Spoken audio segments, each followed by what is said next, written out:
चाहूँ कि ये गोली चली है, गोली चलाई गई है, खुद से नहीं चली, चलाई गई है, किसी के हुक्म पे चलाई गई है और इंसानों पे चलाई गई है। ये किसी सियासी जमात के ऊपर नहीं चलाई गई, ये इंसानों पे चलाई गई है। और उसका सबसे बड़ा सबूत जो अभी हम आपको आगे जाके दिखाने भी जा रहे हैं कि डॉक्टर्स ने, अस्पताल ने अपने रिकॉर्ड के अंदर बाकायदा इसको लिखा है, bullet wounds, fire arm injuries, ये दो चीजें बार बार डॉक्टर ने लिखी है। और डॉक्टरों से बेहतर जज कोई नहीं हो सकता किसी भी जख्म के बारे में राय देने के हवाले से। तो ये डॉक्टर ने बार बार अपना रिकॉर्ड जो है वो उसमें मेंशन किया है कि गोली चली है और गोली से लोग जख्मी भी हुए हैं। फिर आगे जाके हम आपको ये भी बताएंगे कि कितने लोग जख्मी हुए हैं। और इसी वाले से अगर अब हम डाटा की तरफ जाएं तो सबसे जो दिलचस्प बात है वो ये है कि इसी अस्पताल के रिकॉर्ड के अंदर हम देखेंगे कि बाकायदा ये लिखा गया है कि ये पीटीआई के वर्कर, अस्पताल की जो इमरजेंसी का रिकॉर्ड है आप उसमें अगर देख सकें बिल्कुल मेरे पीछे, ये पीटीआई के वर्कर्स बाकायदा लिखा गया, उनको लिखा गया कि पीटीआई के वर्कर्स हैं।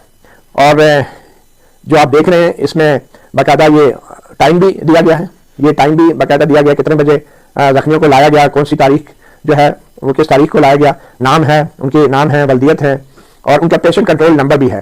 तो ये जो डॉक्यूमेंट्स थे, इन डॉक्यूमेंट्स में एक ये मसला था, हमें दरपेश था कि इनके अंदर डुप्लीकेशन बहुत ज्यादा थी, एक एक नाम कई बार लिखा हुआ था। और फिर इन डॉक्यूमेंट्स में एक मसला ये भी था कि जो टाइमिंग थे वो सारे ऊपर नीचे करके किसी ने प्रिंट आउट डॉक्यूमेंट तैयार किया हुआ था, यानी कि कोई किसी शख्स को ये ना समझ आए कि पहली बॉडी कितने बजे आई और उसके बाद तरतीब से कितने कितने बजे आती रही, टाइमिंग भी ऊपर नीचे थी। और जो पेशेंट कंट्रोल नंबर थे बीच में बड़ी तादाद में मिसिंग थे। तो हमने क्या किया, जो इतना वक्त हमें लग गया कि हमने पहले तो टाइम और डेट के हिसाब से टाइम को तरतीब से लिखा और उस टाइम के आगे जो जो पेशेंट था उसको हम लिखते गए, चाहे वो डेड था चाहे वो जख्मी था।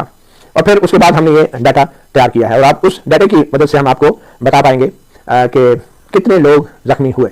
और ये जख्मी वो नहीं जो पीटीआई ने बताए, उनके भी 30-35 हैं, उससे भी बहुत ज़्यादा हैं और हुकूमत तो इसका कोई जिक्र नहीं कर रही। और ज़्यादा परेशान कुन बात यह है कि इसमें बड़ी तादाद जख्मियों की ऐसी है जो डॉक्टर्स और अस्पताल के रिकॉर्ड के मुताबिक गोलियां लगने से जख्मी हुए, लाइव एम्यूनेशन का इस्तेमाल किया गया। तो चलते हैं उस अब रिकॉर्ड की तरफ। सबसे पहले तो मैं चाहूँगा कि आपको जख्मियों की तरतीब भी बताऊँ और तफसील भी बताऊँ और फिर हर जख्मी के बारे में क्या लिखा गया है अस्पताल के रिकॉर्ड के अंदर। फिर उसके बाद हम आगे चल के आएंगे कि कितने लोग डेड हुए हैं, कितने लोग जो है वो, और फिर हम ये भी बताएंगे कि रेंजर्स के कितने लोग अस्पताल के रिकॉर्ड के मुताबिक वो शहीद हुए हैं और कितने जो है वो जख्मी हुए हैं। तो सबसे पहले मैं आपको उसी रिकॉर्ड की तरफ लेकर चलता हूँ।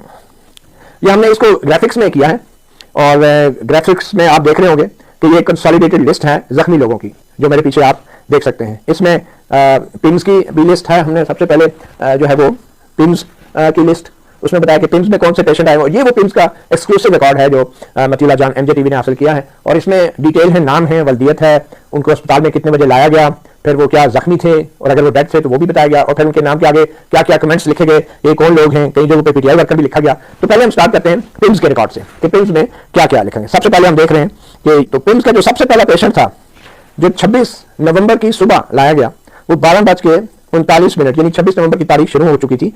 पेशेंट कंट्रोल नंबर है 560-70, एम उस्मान। ये साहब जो हैं इनको लाया गया सबसे पहले पिम्स में, एम उस्मान सन ऑफ संगीन खान, और इनके आगे लिखा है MLC। ये जो MLC है इसका मतलब है medical legal certificate, medical legal case भी है बेसिकली।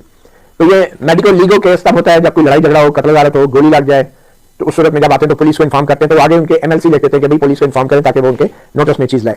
तो ये सबसे पहला केस। फिर दूसरा जो शख्स आया वो जख्मी आमिर सफीर सन ऑफ एम सफीर, इनका भी MLC medical legal case info 15 police जो वहां पे ड्यूटी पे होती है उसको बताया जाता है। फिर है Jawad Jamil MLC info 15, Saddam son of Khalid Javed MLC info 15। अच्छा, इसमें से अक्सरियत ऐसे लोगों की है जो है पीटीआई के वर्कर थे और जो उस एहतजाज में शामिल थे, जो जख्मी हुए और जिनका MLC तो लेती है, बुलेट वुंड नहीं लिखा। इनमें कुछ ऐसे भी हैं जिन्होंने पिम्स में MLC लिखा हुआ है, लेकिन वही नाम जो पॉलीक्लिनिक में पाए गए, जो आगे जाके हम आपको बताएंगे, तो उनमें बुलेट वुंड या गन शॉट का बाकायदा जिक्र है।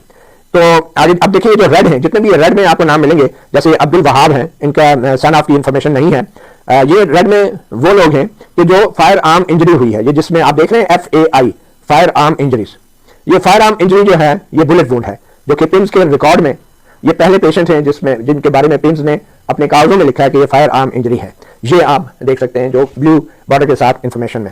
तो ये पिम्स का पहला रिकॉर्ड में फायर आर्म इंजरी है। बाकी उसके बाद इकराम है MLC है, अब्दुल सत्तार हैं, ये भी मेडिकल लीगल केस है G10 का। फिर M शाहिद हैं सन ऑफ जहूर अहमद, ये भी जख्मी हैं। शफीक सन ऑफ अब्दुल खालिक, ये भी जख्मी हैं। ये सब पिम्स के जख्मियों की लिस्ट है जो कि 26 नवंबर के धरने में जख्मी हुए हैं। फिर उसके बाद नईम शरीफ है सन ऑफ M शरीफ, ये भी MLC। फिर सफीर इकबाल सन ऑफ M अजायब। अब ये वो तमाम जख्मियों के नाम है जो पीटीआई के पास नहीं है और ये अभी तक पब्लिक नहीं हुए। Ishtiaq Hussain son of Mumtaz Hussain, Jamal Nasir son of Sardar Ali, Mumtaz Niazi son of Ahmad Khan, M Ali son of Yar M 0 point, फिर है Salim Raza son of M Akhtar AGPR, और फिर Ubaidullah son of Mohammad Ali, Khizar Hussain son of Mohammad Aslam, और फिर ये 11-19 AM 11-19 AM से मुराद ये है कि अब तकरीबन दिन चढ़ने लगा है और ये जख्मी आए हैं Saleh Mohammad son of Mohammad son of B Khan, Saleh Mohammad son of B Khan, फिर है एहतशाम सन ऑफ सलीम मसीह, फिर है आसिफ सन ऑफ अब्दुल कयूम, फिर है इनामुल्लाह सन ऑफ नजीबुल्लाह, और फिर है अयाज खान सन ऑफ वारिस खान, फिर मुमताज़ नज़ीर सन ऑफ नज़ीर अहमद, फिर Imtiaz Ahmad son of Ghulam M, ये भी MLC है, ये सारे मेडिकल लीगल केस हैं, और फिर हैं M Arsalan sun of M Amjad, और फिर एतबार हुसैन सन ऑफ गुलाम शबीर। अच्छा ये मैं बताता चलूँ, जो टाइमिंग है हमने जब तरतीब से की तो हमें ये अंदाजा हो गया जो पेशेंट कंट्रोल नंबर है उनकी भी तरतीब वही थी, मगर पेशेंट कंट्रोल नंबर बहुत सारे मिसिंग थे। उसकी वजह ये भी हो सकती है कि ये जो लिस्ट है ये सिर्फ धरने वालों की है, क्योंकि इस लिस्ट के ऊपर मैंने शुरू में आपको जो कागज दिखाया था लिखा था कि वो जो लिस्ट थी कंप्यूटर से निकली हुई वो सिर्फ धरना 2024 की लिस्ट थी, 24 नवंबर के हवाले से। तो जो पेशेंट कंट्रोल नंबर मिसिंग है इसका मतलब वो जो रूटीन में इमरजेंसी में लोग आते हैं, कोई रोड एक्सीडेंट में या कोई वैसे जख्मी हो गया, घर में हादसा हो गया, तो उनको इसमें से निकाला गया और ये लिस्ट अलग से तैयार की गई थी, इसलिए वो पेशेंट कंट्रोल नंबर बड़ी तादाद में बीच में से मिसिंग है। आप देख रहे होंगे जैसे ये पेशेंट कंट्रोल नंबर जो है ये ब्लू जो स्क्वायर में है 56620 है, तो नीचे है 56621। अच्छा ये तरतीब से है, लेकिन उसके नीचे जो है ये 56636 है, मतलब बीच में मिसिंग है, ये रूटीन के केसेस होंगे। बहरहाल ऊपर एक जख्मी है M Imran son of Ghulam Hussain, फिर है Abdul Wahab son of M Sarwar, फिर है Faridullah son of Shahzada MLC, फिर है नईमुर रहमान सन ऑफ मोहम्मद सईद। अच्छा अब ये जो रेड आ गई ये फायर आर्म इंजरी है, ये पहली ये दूसरी जो फायर आर्म इंजरी आप कह लें 2:06 पे दिन के वक्त आई है और इनका नाम है सलाउद्दीन सन ऑफ अलीम खान। अच्छा इन्हीं साहब को PTI में भी अपनी लिस्ट में, अगर आप देखें PTI में भी अपनी लिस्ट में जो है इन्हीं साहब को हाईलाइट किया हुआ है सलाउद्दीन सन ऑफ आलम खान के नाम से।